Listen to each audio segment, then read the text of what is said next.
I don't know what I'm doing right now. I don't know if this is the right sub or even if I should be posting this, but I don't have a clear mind right now and I'm here to ask for some direction. I've been married to my wife for 12 years. We have an amazing 11-year/0 son. Until last night I thought we had a good marriage. I thought I was always really good to her. We have no money problems, no intimacy problems, and I have never taken her for granted. I honestly wake up every morning and thank God she is my wife. Now I don't know what to think. I got a call from my local PD as I was getting off work yesterday. They asked if I could come to the police station as soon as possible. I panicked. I asked if something had happened to my wife or son, but they said not to worry, just get to the station ASAP. When I got there they put me in a room with a table and some chairs. They asked me my name, which I gave. Then they started asking all these questions about a guy my wife works with. I haven't seen or spoken to this guy literally since December 2019 at my wife's company Christmas party. The two officers kept asking me things like, how long have you known and how did you find out? The only answer I could give was, what are you talking about? After about an hour of this I just stopped answering their questions and kept asking where my son and wife were and were they safe. We just kept going around and around until after about 2 hours on and off, because they would periodically leave the room for 15 to 20 minutes then come back and start it all over again like some cheap cop show. The last time they came in the cop handed me a tablet and showed me a video of my wife and the guy from her work having sex. I don't remember much right after that. I just remember screaming what the fist this over and over again. I had a full-blown panic attack right there in the middle of the police station. The police had a paramedic check me out and he said my blood pressure was something like 170/110. He wanted me to go to the hospital but I refused, and said I needed to find my wife and my son. After I calmed down the officers explained that the guy in the video had been having an affair with my wife, and apparently several other women. He had been found that morning in his driveway beaten, raped, and set on fire. He was still alive but in critical condition and they didn't know if he would make it. His wife had given them permission to go through his phone and computer and that's where they found the video of my wife. They asked me where I was that morning and I told them the gym, then work about 10 minutes from my gym. At that point they said I could go, but that I might not want to stay at my house because they didn't know if his affair with my wife could be why he was attacked. They also said my wife wasn't the only person he was having an affair with. That's when I rushed home. My son was staying with our neighbors, so I got him and went home. We packed some clothes, and his laptop for school. I grabbed my gun and we headed to my parents' house 45 minutes away. I still haven't heard from my wife. Her phone is going straight to voicemail. I've called the officer who gave me his card and he said she is at the hospital with the guy she's been cheating with. I am sitting here in bed with my son on one side of me and my .38 on the other. My dad is sleeping in his chair in the living room with a shotgun across his lap, and I've not slept in over 30 hours. I don't even know where to start. Anything would be helpful right now, any advice or ideas. I am in a fog. Comment, the sound of Keck. Well, this is pretty wild, but not uncommon. I believe you know the answer to this one, but it just seems so what the fuck right now. To break it down, wife cheated on you, guy gets beaten up to an inch of his life, police question you, tell you your wife is having affair, you blow up, righteously, frantically call her / want her to answer, hasn't answered you, nor called you at all, is at the hospital with the guy she cheated on you with. What you need to do is, instead of having that .38 in your hand, you need a phone in your hand. Get a divorce lawyer, and have these police officers properly document how she's with the guy she cheated on you with, and to get evidence of that sex tape they made. This will be uncontestable evidence that makes sure she won't get jack shit when you divorce. You'll be glad you did this. This will also help with custody arrangements down the line as well. I know it's a hard to swallow pill, but she doesn't love you. Imagine the love of your life, in the arms of another man who treated many women like his toys. You heard it firsthand of how many women he fucked over. She was worried about his safety over your own. But, I know you're hurting very much, but realize that if this gets really messy, divorce-wise, your kid will literally be shattered beyond belief. It's your duty to bring this horrendous bullshit to a swift end, so she can't raise hell back. I hope you'll get a good night's sleep soon, both for you and your kid. It sounds like you're all he has, besides your parents. Yeah, my parents are up now and my mom has been in to check on us. I think what you said is the best plan.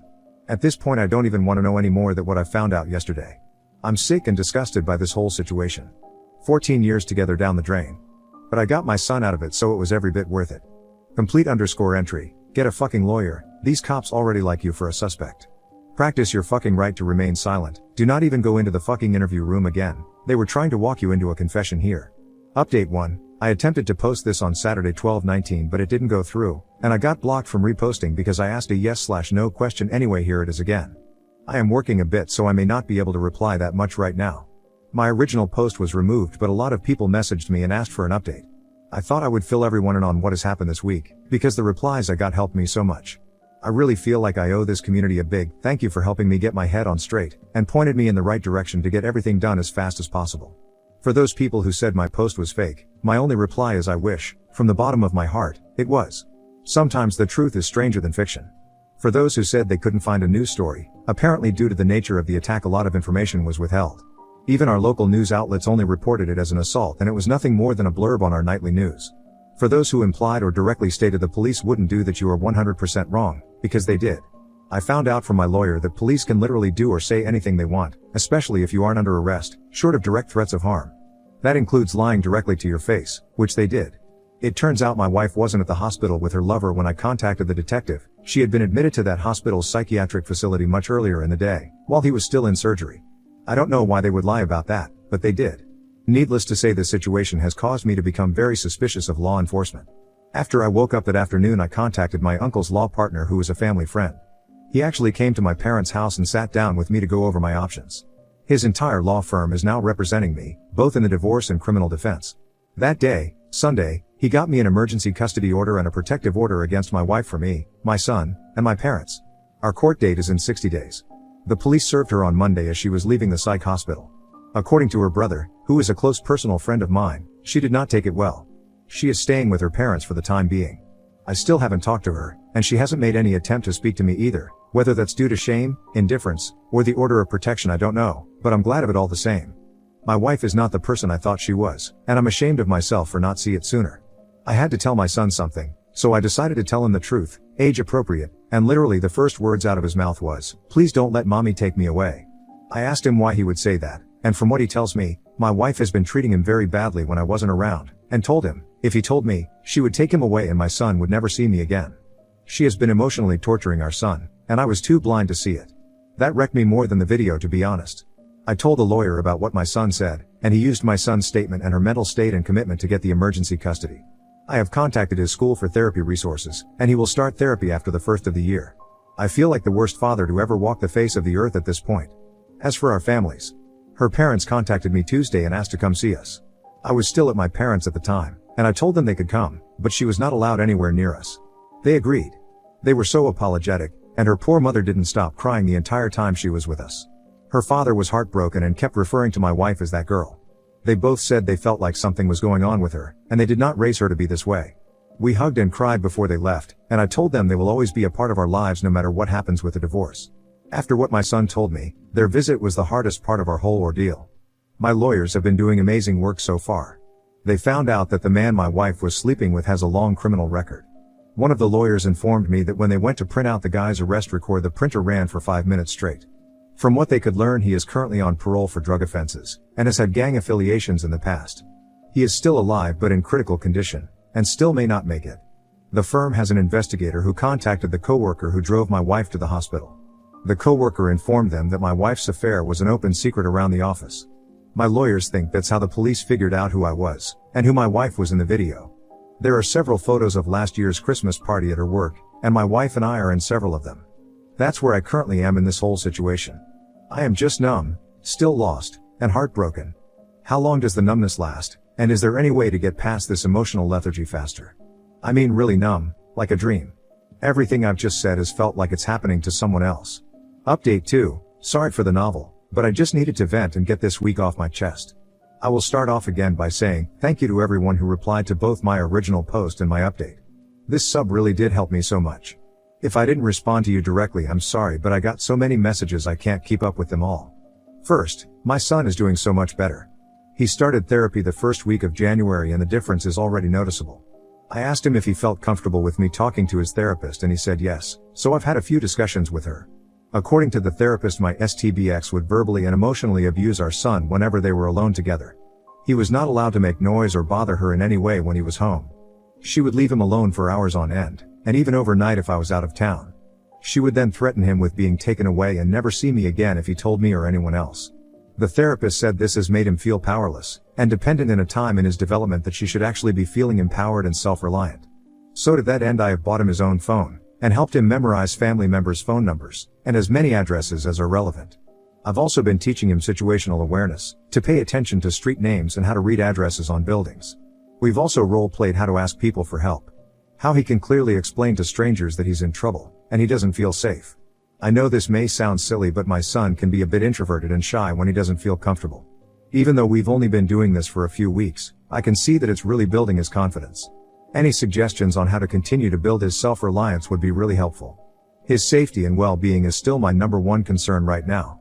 As for myself, I'm doing as good as can be expected.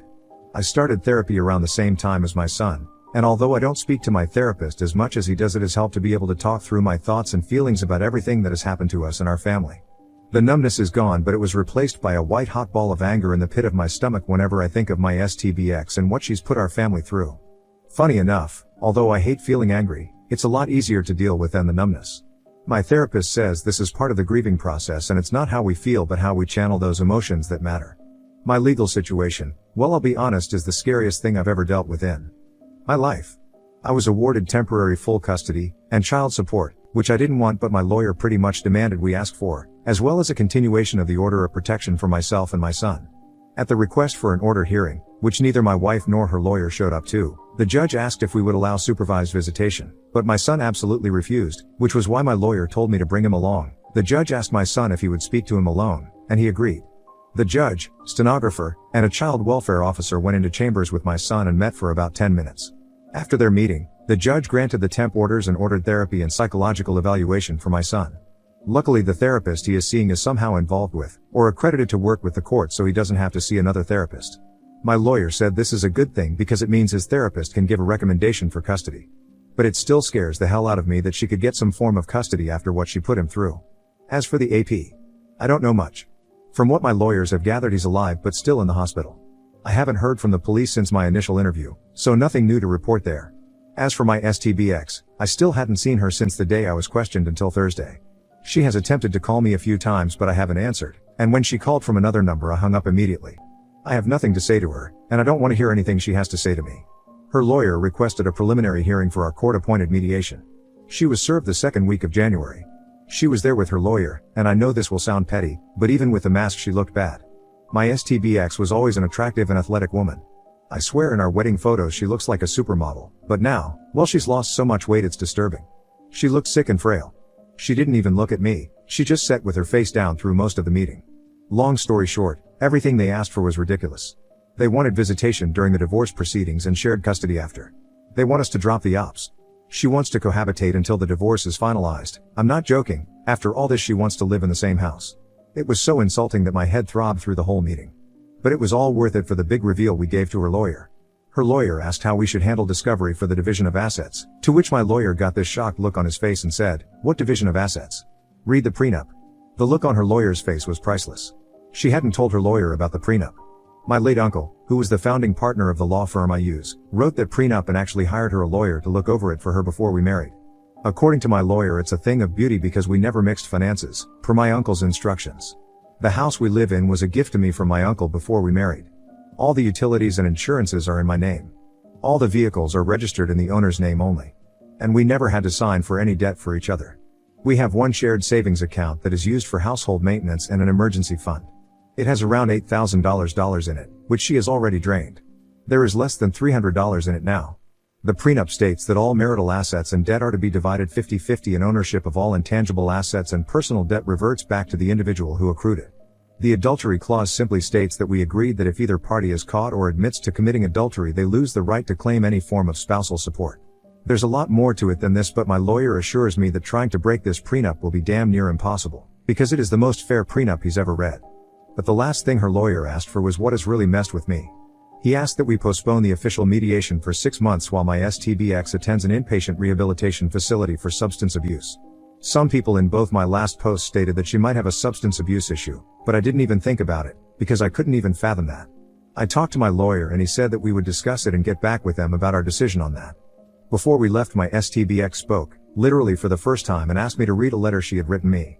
My lawyer gave me the "this could be a snake so be careful" look, and I debated with myself for a moment but decided to take it. When I got home I read it, and now I wish I hadn't. It started off with all those busted cheater platitudes that everyone warned me about. I love you, I love our family, I know I'm mistreated, son, and I hate myself for it, I want us again. But she did explain that after a major surgery she had about 2 years ago, she started abusing her medication. After a while she started buying them from some of the people she worked with, including AP. He became her go-to guy, and when she ran out of money she started sleeping with him to make up the difference. She said she hid this from me because she was afraid I would make her stop, and she couldn't feel right without them anymore. That he meant nothing to her but a fix, and she hates herself for doing what she's done both to herself and to us. Now she says she understands how awful what she's done is and wants to get better for our family, and asks me to at least give her some time to prove she wants this. Let me state, for the record, I will never get back with my wife. Our marriage was over the moment she cheated on me, and abused our son, but damn, where the F was I while all this was going on? I just feel like the most naive, obtuse idiot to ever walk the earth. And furthermore, how should I approach this from here? Am I just throwing her away, or am I still justified in feeling betrayed? I feel like such a failure as a husband and a father right now. I mean, I feel nothing for her but anger and resentment, but is this how you treat someone fighting the demons she's fighting? I'm just lost and feel so hopeless again. Anyway, any advice would be much appreciated here. Comment, to Brunel, so I work with addict every day. Most of them, like your wife, became addicted through medical care. Most of them do not abuse their children. That is unforgivable, and addiction does not explain that. As to the affair, her addiction explains why it occurs but does not excuse it. Lion Tamer 74, what an utterly tragic story in so many directions. That poor kid. Marcelins, I hope he stuck to it and never got back together with her. That poor baby boy. Gooners 1, wait. Why did the cops have a sex video on a tablet ready to show oop? Is that explained later on? Edit, they found it in the guy's electronics and loaded it up to show during questioning? This sounds crazy. Also, anyone reading, FFS asked for a lawyer. Lucy fell, got as far as the lawyer bit and went nope. If a law firm is big enough to have both a family law and a criminal law division, they are too big for the entire firm to be representing a family friend for free. I don't care how good of a friend the dude's uncle is.